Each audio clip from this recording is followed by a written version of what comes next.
Okay, let's get started. Lesson 1, Grade 5, Term 3, Insects and their environment. I'd like to start by saying that this is not a how-to type of lesson. It's not about this is how you do it, now you go and do it. What I really would like to do is try to jog the imagination and get everybody kind of thinking about the way that you'd like to present it. So I'm going to give you all sorts of tips and techniques, and then it's going to be up to you to decide what kind of environment you want for your insect, what kind of insect you want, how you want to go about it. Okay, so please, it's not about copying what I'm doing. It's about being inspired by what I'm going to show you. First of all, let's talk about what you're going to need.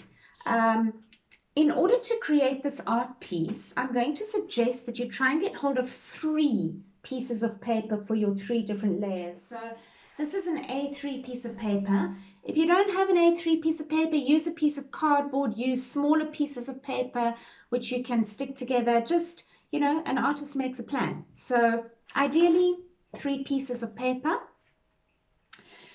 For the environment one, so lesson 1 I'm going to focus on now, I'd like you to, if possible, get hold of some wax crayons. And I've got a black and a brown and then all sorts of different colors as well. If you don't have wax crayons, you might have oil pastels, which also work. And you are going to need your food coloring. That's pre-mixed, and if you'd like to go back to the very first course that talks about how to mix the food coloring, it's basically 400 milliliters of water per 1 little bottle of food coloring. And to make brown, I've put a couple of teaspoons of coffee with some water, heaped teaspoons. And you're going to need a brush. Remember, you can make your own brush. Again, that's in the first course. Some water to wash your brush. And then you're going to be needing some rubbings material. And rubbings material basically means things that have a texture. I'm going to talk a little bit about this in the third video. In the next video. Okay, so in choosing your insect, this is always the most important part.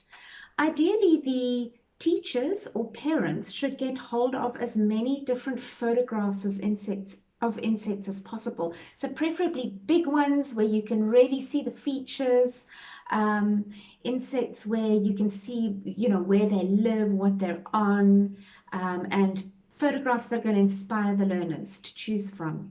They're not going to be copying these photographs, but they are going to be using the photographs as inspiration.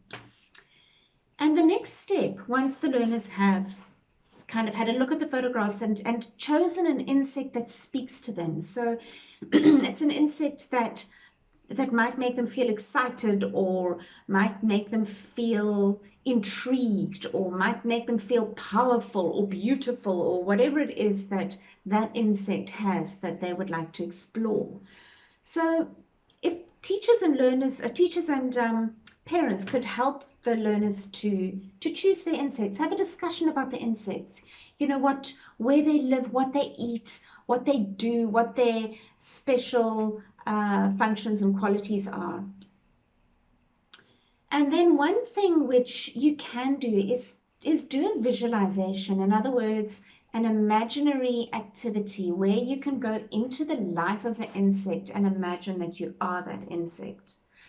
So it might mean closing your eyes. I don't have the time to go fully into one now, but the education department is going to be supplying one that you can read to the learners to help them go into their imagination. But in a nutshell, really kind of imagine yourself shrinking down to the tiny size of this insect and then going into these super insects, superhuman feats, like a grasshopper can jump enormous heights compared to its size, or the way that a butterfly flutters and what it flutters around and what it does, and the bumblebee, how it has this huge body and these tiny wings that defy gravity. So insects have the most incredible qualities if we can shrink down to that particular size. So I'd like to encourage you to to use the exercise that's going out with the education department lessons, teachers. Otherwise, parents, to use your imagination to assist the learners to go to these places and to really get into the life cycle and the lives of these insects.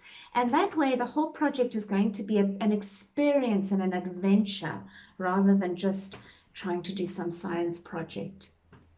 Okay, so I'm going to meet you back here for the next video, and I'm going to show you how to do some exciting techniques to create your environment where the insect lives.